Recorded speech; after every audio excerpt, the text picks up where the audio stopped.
Welcome to V News. You're watching the English Bulletin. Let's take a look at our top stories. Hanoi hosts ASEAN Unity event. Paris exhibition highlights Vietnamese people in World War I. Vietnam sees an island's culture and tourism week opens.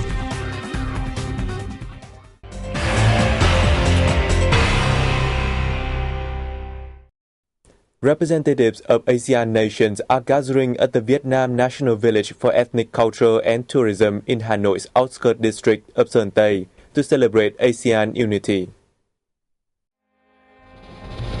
The event has offered participants with music and dance performances from ethnic groups throughout ASEAN member states, acting as symbols of peace and solidarity. Speaking at the opening ceremony, Deputy Prime Minister and Foreign Minister Phạm Bình Minh said the regional bloc wants to convey the message of one vision, one identity and one community to international friends and highlight the ASEAN cultural identity. The event has vividly manifested Vietnam's role and position in ASEAN in an effort to build the ASEAN community in 2015 on the three pillars of ASEAN political security community, ASEAN economic community, and ASEAN social cultural community, added the Deputy Prime Minister. Meanwhile, ASEAN Secretary General Lê Lương Minh stressed the significance of solidarity and unity in establishing a community of peace and prosperity. An ASEAN of solidarity is the message that the group sends to international friends, he noted. The event offers an opportunity for Vietnam and other ASEAN nations to promote their land, people, and cultural values. It also helps the member countries increase connectivity and mutual understanding. A seminar on November 21st in Moscow, sponsored by the Far East Institute under the Russia Academy of Science, discussed the prospects of Vietnam-Russia relations in the new context. Dmitry Musakov, director of the Center for Southeast Asian, Australian and Oceanian Studies under the institute, said the strategic comprehensive partnership is beneficial to the pair and totally fits the national interests. The workshop reflects the rich knowledge of Russian experts on Vietnam, who have given proposals and analysis on the two countries' relations in the new period. Besides, the upcoming visit to Russia by Vietnamese Party General Secretary Nguyễn Phú Trọng not only marks a new breakthrough but also manifests Vietnam's support to Russia during this difficult time. During the seminar, delegates touched upon various aspects of the bilateral relations, such as political cooperation, models for the strategic comprehensive partnership, as well as prospects for future cooperation in trade, education, and culture. The seminar was organized as a forerunner to the upcoming visit to Dasar by the Vietnamese party chief.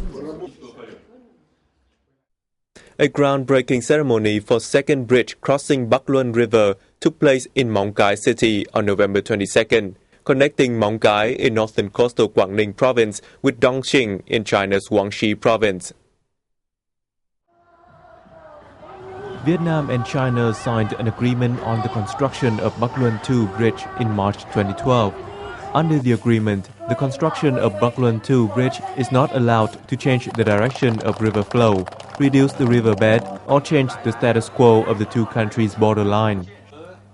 The bridge will be built and owned by both sides. Up to now, the two sides have completed the bridge designing appraisal, meeting technical requirements. Speaking at the groundbreaking ceremony, Vice Chairman of the Quảng Ninh Provincial People's Committee Lê Quang Tùng asked provincial agencies to cooperate efficiently with contractors to follow project implementation schedule. The Bắc Luân II Bridge, with Vietnam's total investment of over $16 million, plays an extremely important role in transportation and trade exchange between two localities and two countries. The bridge also serves as a gateway linking ASEAN with China.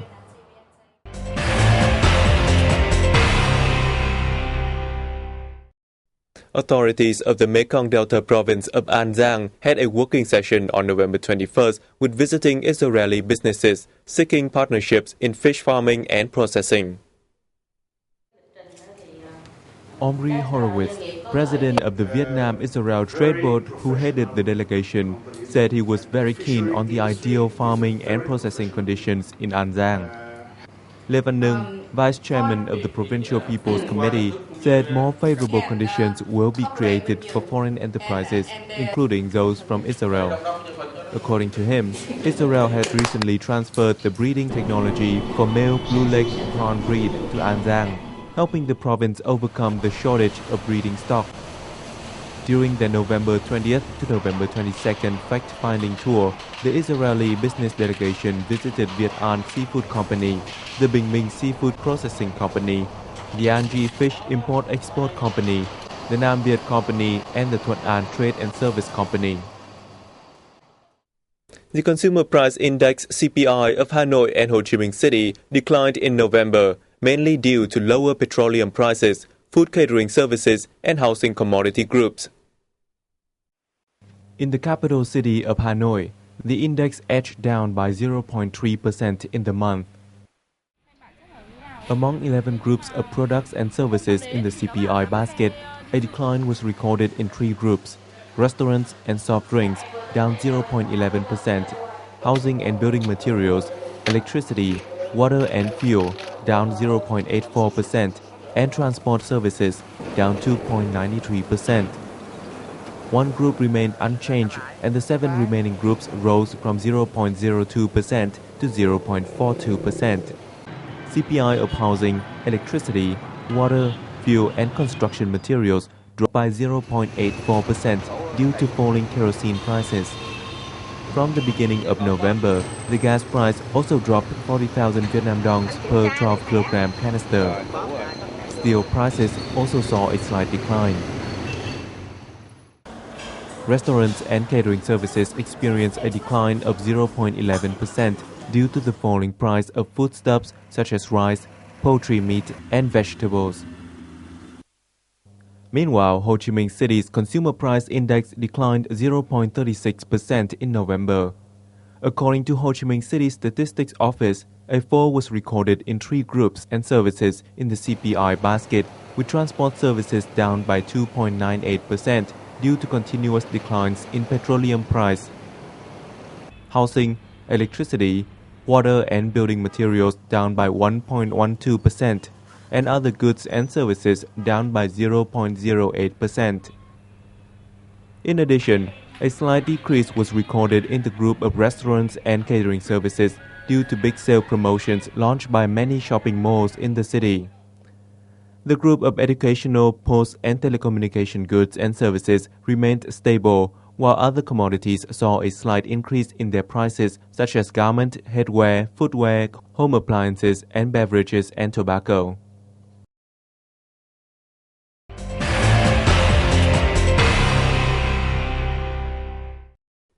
A photo exhibition highlighting the life and struggle of Vietnamese people during the First World War, 1914 to 1918, is being held in Paris from November 19th to December 30th.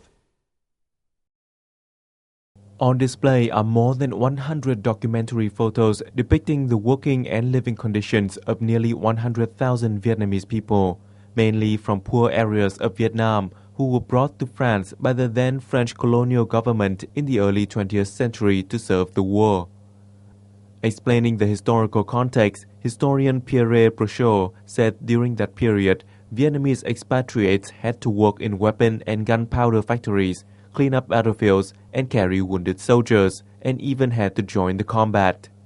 Researcher Francois Triot, who spent 4 months collecting and studying documentary photos, described the exhibition as a spiritual responsibility to pay tribute to the deceased.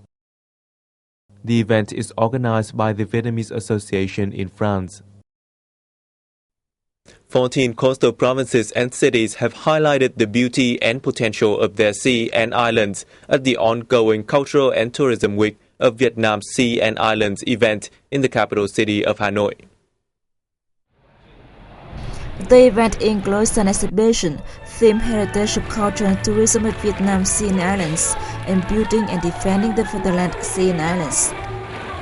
Art performances and a forum with young people on the homeland Sea and Island also part of the 3-day event, which will end on November 23rd. The Culture and Tourism Week aims to honor heritage of Vietnam's sea and islands and make people, especially the young, become more aware of their roles and responsibilities in protecting the homeland sea and islands as well.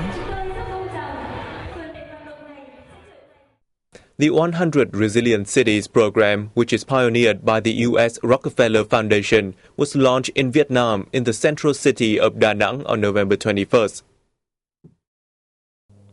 At the event, participants discussed the resilience concept and their approach to resilience. They also studied experience that the Institute for Social and Environmental Transition of the U.S. had drawn out from the program on Climate Resilient Asian Cities Network. Experts proposed specific orientations and solutions for Vietnam in general and Da Nang in particular to deal with problems arising in urban planning, social security, economic development, and coping with climate change. The program of 100 Resilient Cities attempts to help worldwide cities better cope with and recover from shocks, tensions, and disasters in the 21st century. In late 2013, the program selected Da Nang as one of the first 33 cities to implement the program's first phase.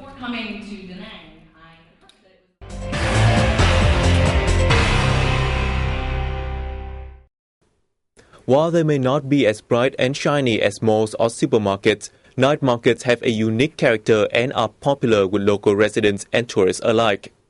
Bến Thành Night Market, in the heart of busy Ho Chi Minh City, offers a great insight into the life in the city that is very different to other localities in Vietnam. Have you ever wondered how quickly a street can become an outdoor night market? If so, head down to Phan Bội Châu or Phan Thu Trinh at around 7 p.m. to watch the frenzy of vendors setting up their stalls for the Bến Thành Night Market. This centrally located Saigon night market is the place to go for nocturnal shopping and a late supper. The market's 100 stores feature contemporary clothing, men's shoes, souvenirs from Vietnam, and more. Peak hour here is from 8 to 9 p.m., with the majority of customers being foreign visitors. The night market is very... Everything here is just great. Goods are plentiful and people are friendly and hospitable. I can find many unique items here that are much cheaper than in Europe or America. Visitors to Bến Thành Night Market can fully enjoy the shopping experience since sellers can understand different languages, though sometimes body language is needed. Vietnamese people account for only 30 to 40% of our customers.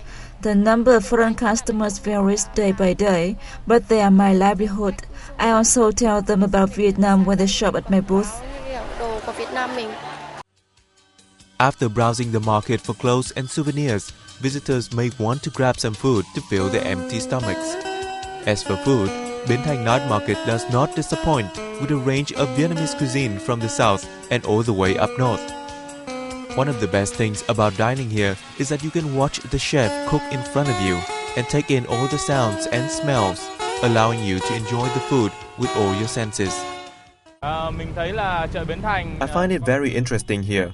Lots of tasty food and lots of cool stuff.